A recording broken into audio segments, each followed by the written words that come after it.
പത്തനംതിട്ട കീഴ്വായ്പൂരിൽ വീടിന് തീപിടിച്ച് ആശാപ്രവർത്തകയ്ക്ക് പൊള്ളലേറ്റ ഒരു സംഭവം ഉണ്ടായിരുന്നു.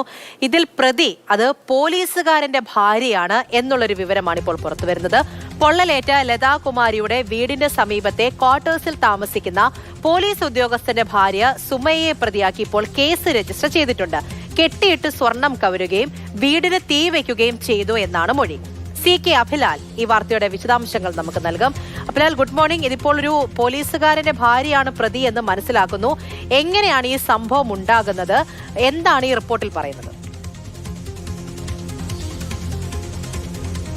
കോയിപ്പുറം പോലീസ് സ്റ്റേഷനിലെ പോലീസുകാരനായിട്ടുള്ള ആളുടെ ഭാര്യയാണ് കേസിലെ പ്രതിയായിട്ടുള്ള സുമയ്യ. കേസ് രജിസ്റ്റർ ചെയ്തിരിക്കുന്നത് കീഴ്വായ്പൂർ സ്റ്റേഷനിലാണ്. പോലീസ് സ്റ്റേഷന് സമീപത്ത് കോട്ടേഴ്സ് റോഡ് ചേർന്നുള്ള വീട്ടിലാണ് ഇന്നലെ വൈകുന്നേരം 5 മണിയോടുകൂടി തീപിടുത്തമുണ്ടായത്. ഈ പ്രദേശത്തെ ആശാപ്രവർത്തകയായിട്ടുള്ള 61 വയസ്സുകാരി ലതാകുമാരി എന്ന സ്ത്രീക്കാണ് പൊള്ളൽ ഏറ്റത്. ഈ പൊള്ളലേറ്റതുമായി ബന്ധപ്പെട്ട അവർ നൽകിയ മൊഴിയുടെ അടിസ്ഥാനത്തിലാണ് കീഴ്വായ്പൂർ പോലീസ് കേസ് രജിസ്റ്റർ ചെയ്തത്.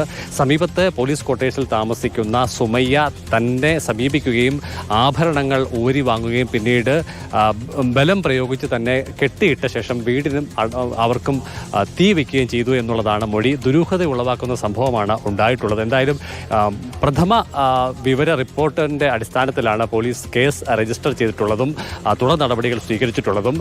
പരിക്കേറ്റിട്ടുള്ള ലതാകുമാരി ആശുപത്രി ചികിത്സയിലാണ്. അവരുടെ മൊഴി അവിടെ നിന്നാണ് വിശദമായി രേഖപ്പെടുത്തിയിട്ടുള്ളത്. ഇന്ന് സ്ഥലത്ത് ഇലക്ട്രിക്കൽ ഇൻസ്പെക്ടറേറ്റിൽ നിന്നുള്ള ഉദ്യോഗസ്ഥരുടെ വിശദമായ പരിശോധന ഉണ്ടാവും. അങ്ങനെ തീപിടുത്തത്തിലേക്ക് നയിച്ച കാരണങ്ങളെ സംബന്ധിച്ച് വ്യക്തമായ വിവരം ഈ പരിശോധനയുടെ ലഭ്യമാകുമെന്നുള്ളതാണ് മനസ്സിലാക്കുന്നത്. എന്തായാലും ഈ ലതാകുമാരിയുടെ മൊഴിയിലും അതോടൊപ്പം തന്നെ ആ പ്രദേശത്തെ സാഹചര്യവും തമ്മിൽ ചില സംശയങ്ങൾ പോലീസിനും ഉണ്ടായിട്ടുണ്ട്. അതുകൊണ്ട് തന്നെ മൊഴിയിൽ പറയുന്നത് തന്നെയാണോ സംഭവത്തിന്റെ ഏറ്റവും അടിസ്ഥാനപരമായ കാരണം? ശരി, ആ രീതിയിലുള്ള അന്വേഷണം എന്താണ് സംഭവിച്ചത് എന്നത് തരത്തിലുള്ള കൃത്യമായ അന്വേഷണം കൂടി ഇതിൽ വേണം. ആ രീതിയിൽ പോലീസും കടക്കുകയാണ്. CK അഭിലാലാണ് വിവരങ്ങൾ നൽകിയത്.